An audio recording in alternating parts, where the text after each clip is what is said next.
এখন যে অংশটা আসছে সেটা নিয়ে আমি আসলেই কথা বলতে চাই। আমি আপনাদের জন্য একটা সিন তৈরি করি।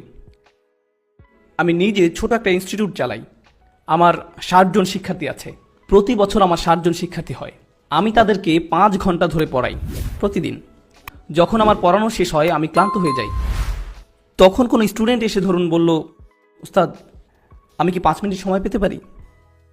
আমি বললাম ঠিক আছে, দিলাম আমি তাকে 5 মিনিট। আরেকজন আসলো, সেও বললো আরও 5 মিনিট চাইলো। এভাবে আরেকজন, এভাবে আরেকজন, আরেকজন, আরেকজন, সবাই 5 মিনিট চায়। এভাবে 60 জন স্টুডেন্ট প্রত্যেকে আসলো আর সবাই বলল আমি শুধু 5 মিনিট চাই। কত মিনিট হলো? 300 মিনিট। কত ঘন্টা হয়? 3 ঘন্টা 300 মিনিটে। মাশাআল্লাহ, কাতারে তো দেখি ভালো গণিতবিদ আছেন, গণিতে পিএইচডি করা। এতে 5 ঘন্টা হয়।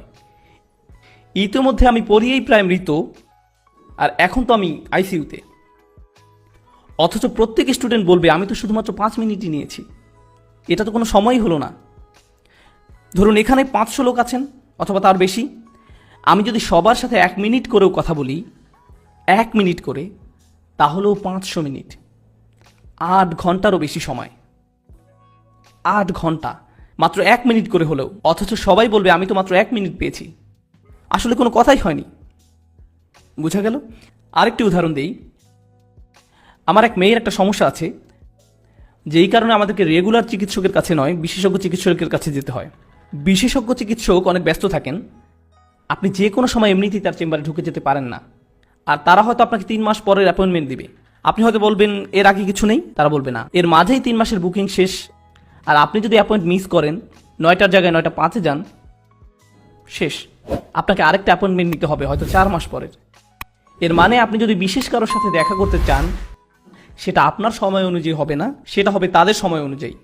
আপনি যাবেন, আপনাকে তাদের সময় অনুযায়ী যেতে হবে। আপনার বস যদি আপনাকে ডাকে, আপনি বলবেন না যে যখন আমার সময় হবে ইনশাল্লাহ, কারণ সে আপনার সুবিধা অনুযায়ী চলবে না, আপনি তার সুবিধা অনুযায়ী চলবেন। বুঝা গেল? গুরুত্বপূর্ণ ব্যক্তিদের সাথে দেখা করতে হলে আপনাকে এটাই করতে হবে। আপনার বাচ্চাদের ক্ষেত্রে এটা খাটে না। আপনি যদি তাদেরকে ডাকেন, সে বলবে না বাবা অ্যাপয়েন্টমেন্ট নাও, 8:45-এ তোমার সাথে দেখা করব, বা এরকম কিছু, তখন আমি ফ্রি থাকবো না, এরকম বলতে পারেন না। তাকে সাথে সাথেই আসতে হবে। বোঝা গেল? শেষ উদাহরণ, ধরুন একজন কোম্পানির মালিক বা সিইও, তাদের 500 কর্মচারী আছে। 500। সে কি সবাইকে চিনে? না। সে হয়তো কয়েকজন ম্যানেজারকে চিনে, তাদের আবার নিজস্ব টিম আছে, এরপর আরও একটা সাব টিম করা আছে, এরকম হয়তো 10 বা 15 জনকে চিনে। সবাইকে চেনে না। সবাই যদি তার কাছে একটা করে অনুরোধ করে, সে কি সেটার জবাব দিতে পারবে? না, না, সে ওটা নিয়ে তেমন একটা চিন্তিতই হবে না। সে ভাববে এই লোক আবার কি, সিকিউরিটি গার্ড, আমার সেটা নিয়ে তো মাথা ব্যথা নেই, আমি হলাম সিইও। এই লোক আবার কি, অ্যাকাউন্টেন্ট, তাতে আমার কি, সে সামান্য একজন কর্মচারী। এখন এই আয়াতটি বোঝার চেষ্টা করুন। ওয়াইদা সাআলাকা ইবাদি আন্নি ফাইন্নী করিব। আমার দাস যখন আপনাকে আমার সম্পর্কে জিজ্ঞাসা করে, আমার দাস যখন আপনাকে আমার সম্পর্কে জিজ্ঞাসা করে, আমি তার একদম কাছেই। উজিবু দাওয়াতাদ দাঈ ইযা দাআন। যখন কেউ আমাকে ডাকে, আমি তার ডাকে সাথে সাথে সাড়া দিই। আমি তোমাকে অপেক্ষা করাবো না, কখনোই নয়। তোমার কল ভয়েস মেইলেও পাঠিয়ে দিব না। এটাও বলা হবে না যে 24 ঘন্টা পরে। আমি তোমার ডাকের সাথে সাথে তার জবাব দিব, সাথে সাথে তার জবাব দিব। একজন মানুষের পক্ষে এটা সম্ভব নয়। এমনকি যদি আমি আপনাকে অনেক ভালোবাসি, তারপরও আমার পক্ষে এটা সম্ভব নয়। আমি আমার মেয়েদেরকে অনেক ভালোবাসি, কিন্তু তারা যখন গাড়ির পেছনে বসে সবাই একসাথে কথা বলা শুরু করে, আমার পক্ষে কি সবাইকে জবাব দেওয়া সম্ভব হয়? না। তাদের একজন বললো আমি আইসক্রিম খাবো, আরেকজন বললো আমি পিজা খাবো, আরেকজন বললো আমি বাসায় গিয়ে ঘুমাতে চাই, আরেকজন বললো চলো পার্কে যাই। আমার পক্ষে এর মাঝে একটাই হয়তো করা সম্ভব। আমি সবার আবদার একসাথে মেটাতে পারবো না, আমার সেই ক্ষমতা নেই। যদিও আমি তাদেরকে ভালোবাসি, আমাকে বলতে হবে আমি দুঃখিত, আমার পক্ষে সম্ভব নয়। আল্লাহ তার রসুল সাল্লাল্লাহু আলাইহি সাল্লামকে বলছেন, যখন তারা আমার সম্পর্কে জানতে চায় আমি খুব কাছেই আছি। যখন তারা ডাকবে আমি তখনই যাকে সাড়া দিব। আমি তাদের দুয়ার জবাব যখন চাইবে তখনই দিব। যখন তারা ডাকবে আমি তখনই যাকে সাড়া দিব।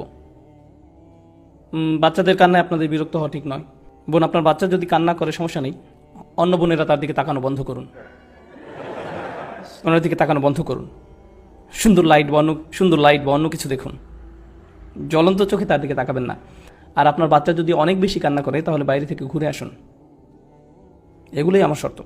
মায়েরা যে প্রোগ্রামে আসে এতে আমাদের খুশি হওয়া উচিত। এটা সহজ নয়, সন্তান প্রতিপালন কঠিন কাজ।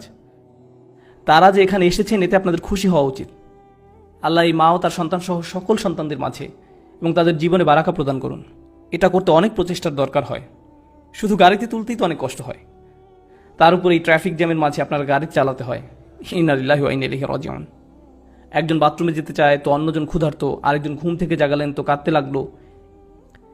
এটা একাকী থাকার মতো নয় যে চলো মসজিদে যাই আর চলে গেলেন।